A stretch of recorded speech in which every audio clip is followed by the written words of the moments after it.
vidite, se nahajamo v stavbi na Beethovnovi 3 nasproti Ustavnega sodišča za slovenskim parlamentom. Se pravi, lahko bi rekli v sami srčiki glavnega slovenskega mesta, ki pa je žal že nekaj let takole zapuščena, propada in obljubljeno je bilo, da se bo obnova začela letos spomladi, ampak zaenkrat vse stoji in čaka na neke boljše čase, na katere res upamo, da pridejo. Hvala.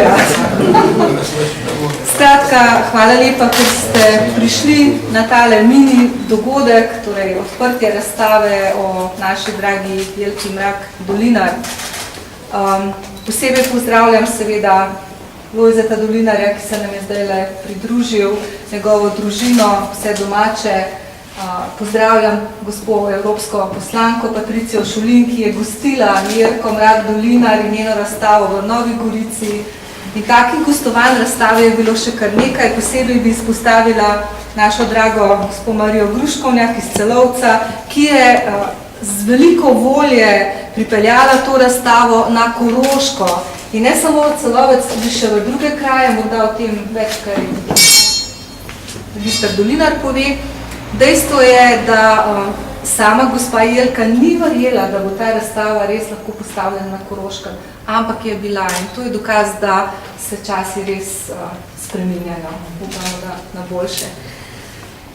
Torej, rekla bi to, da pravzaprav težko danes govorim, ampak sem se nekako pripravila na to, ker mi je še vedno zelo hudo. Gospa Jelka je odšla od nas 23. julija letos v 94. letu starosti in lahko rečem, da je bila pravzaprav vse do zadnjega zgled poguma, moči, srčne dobrotljivosti, ljubezni do svoje družine. Bila je res ena taka cankarjanska, bi rekla, mati, žena, babica, tudi že prababica. In na vse to je bila seveda izjemno ponosna. In če izpostavim neko njeno lastnost, je to prav gotovo ljubezen do družine, ljubezen do slovenstva, ljubezen do svoje domovine, ki jo je pač po sili razmer morala zapustiti po drugi svetovni vojni. Njeno življenjsko zgodbo več ali manj poznamo, o njej smo lahko brali v številnih medijih. V zadnjem letu, ko je Študijski center za narodno spravo pripravil publikacijo, dvojezično publikacijo in pa razstavo, ki si jo boste lahko pogledali v Celicah. Pa seveda že prej, ko je leta 2009 Jelka na vztrajanje svojega sina, pa verjetno še koga, napisala knjigo o brazdah svojega življenja. In to so bile res hude brazde, hude brazgotine. Ampak gledajte, tako kot sem poudarila na otvoritvi razstave v prostorih Študijskega centra 23. novembra, ko je Jelka prišla med nas in zelo vesela, zelo ponosna, spregovorila in se zahvalila. Jaz sem takrat rekla, da je Jelka zmagovalka. In to trdim še danes in ona je ena tistih ljudi, tistih žensk, ki so preživele vso kalvarijo komunističnih zaporov, taborišč, hudega trpljenja, ampak je ostala vedrega srca in kot je rekel njen sin, in to nam je še posebno čast, ob koncu njenega življenja smo ji na nek način vrnili vero v to dobroto v človeku. Med nami je tudi dr. Jože Možina, ki ga seveda vsi poznamo in on je bil tudi, bom rekla, en velik motor za Jelko, pravzaprav jo je spodbujal pa ona njega, ona je nas vse nosila v srcu in molila za nas in dejansko smo vsi črpali od nje moč in jo pravzaprav črpamo še naprej. Kot sem rekla, njena življenjska zgodba je bila kruta, težka, ampak zmagovalna. To je zgodba ene od mnogih političnih zapornic, ki so bile na Slovenskem po drugi svetovni vojni tarča komunističnega nasilja. Jelka zato, ker je bila skupaj s svojo sestro Kristo izjemno pogumna ko je ostala ob težkih ranjencih, bolnih, ki so se z vlakom peljali na Koroško iz bolnice v Ljubljani maja leta 1945 in ko so partizani zaustavili vlak na Gorenjskem, je večina zdravniškega osebja pobegnila.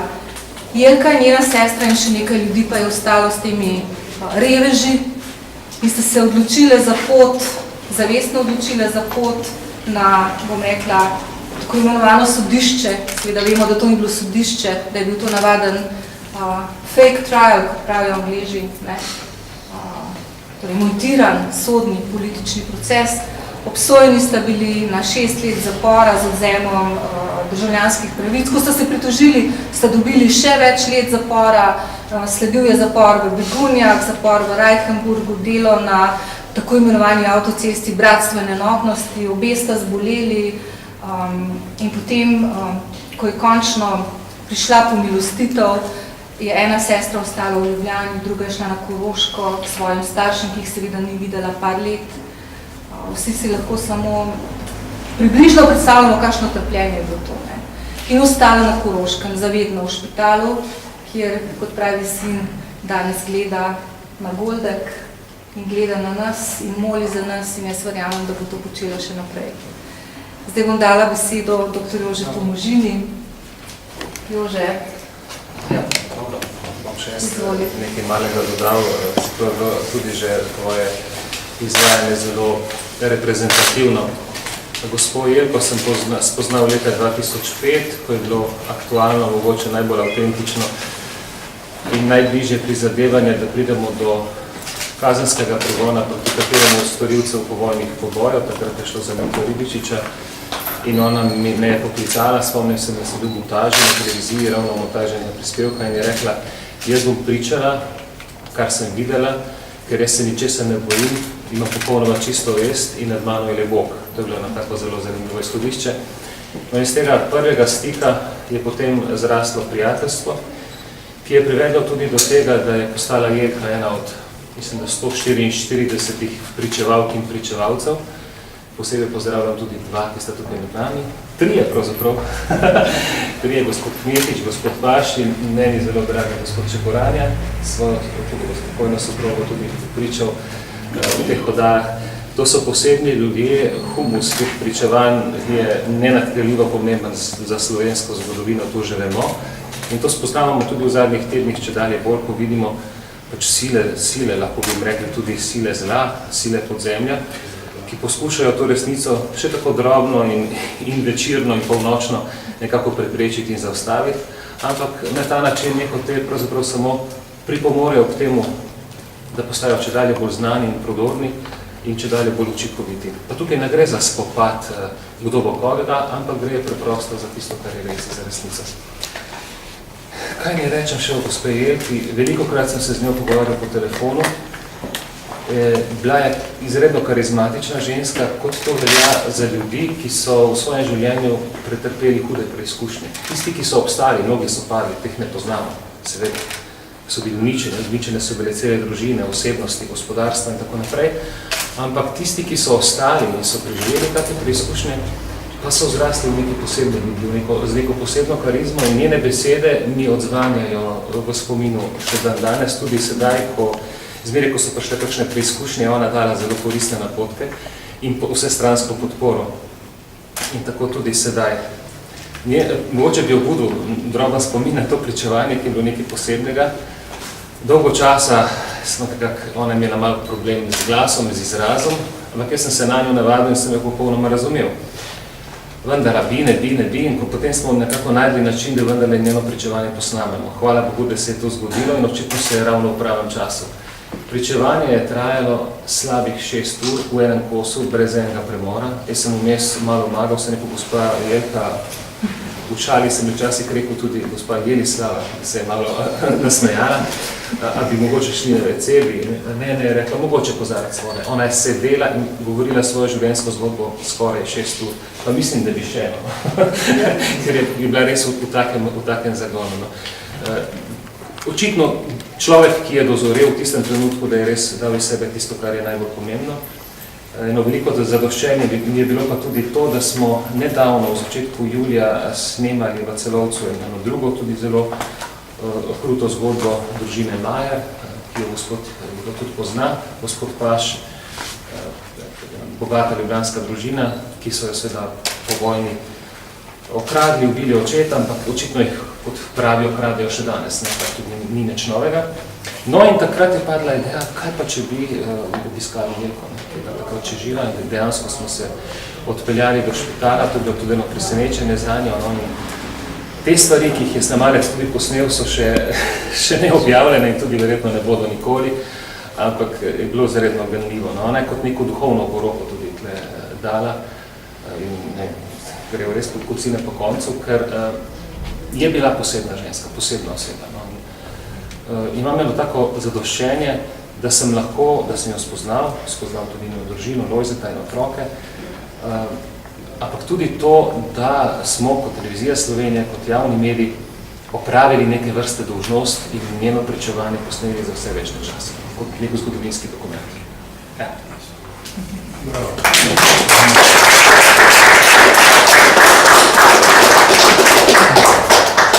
Že hvala lepa in Bog daj, če se kdaj zgodi, da bodo sporni prostori te stavbe spremenjeni v muzej totalitarizmov, seveda bo imela Jelka tam prav gotovo svoje častno mesto, tako kot v arhivu javne radiotelevizije. Preden prosim sina magistra Lojzeta Dolinarja, da nas nagovori, bi pa še posebej rada pozdravila predstavnika madžarske ambasade, ki je z nami v imenu veleposlanice, in pa gospoda Klausa Vidla, veleposlanika Nemčije, ki mislim, da mu je to že tretja udeležba na naših dogodkih, tako da res hvala lepa za vašo udeležbo in podporo.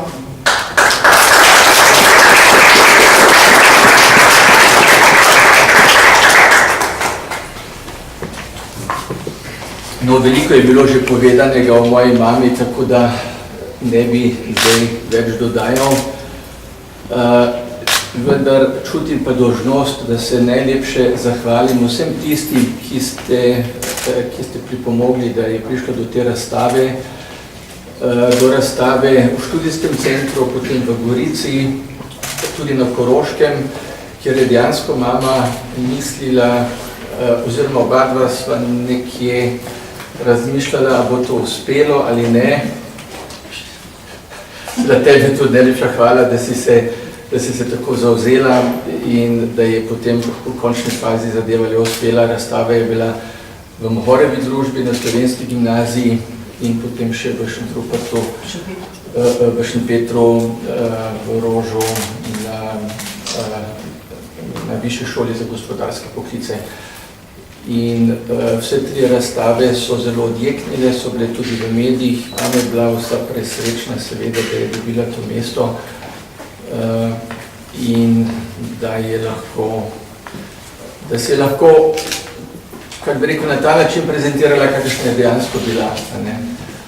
Zato se vam vsem najlepša zahvaljujem. In seveda tudi Jožetu, ki jo je spremljal vsa leta, tudi Andreja. To smo postali pravi prijatelji in to prijateljstvo nas veže v bistvu še zdaj, ko je mama že umrla. In še enkrat najlepša hvala vsem.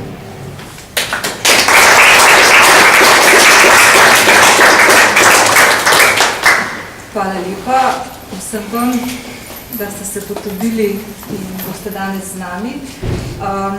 Zdaj, kdor bi šel pogledati še razstavo spodaj od Celice, sicer bo delegacija študijskega centra, vladne komisije za zakon torej izvajanje zakona o popravi krivic, magister Majda Kučnik-Rudel je tudi z nami, in pa v imenu vladne komisije za povojna grobišča, gospod Stanonik, torej pa vsi ostali, ki želite, bomo položili en venček tukaj le pred vrata v Celice, pa potem pred spominsko ploščo spomin na vse žrtve totalitarizmov pred ameriškim veleposlaništvom.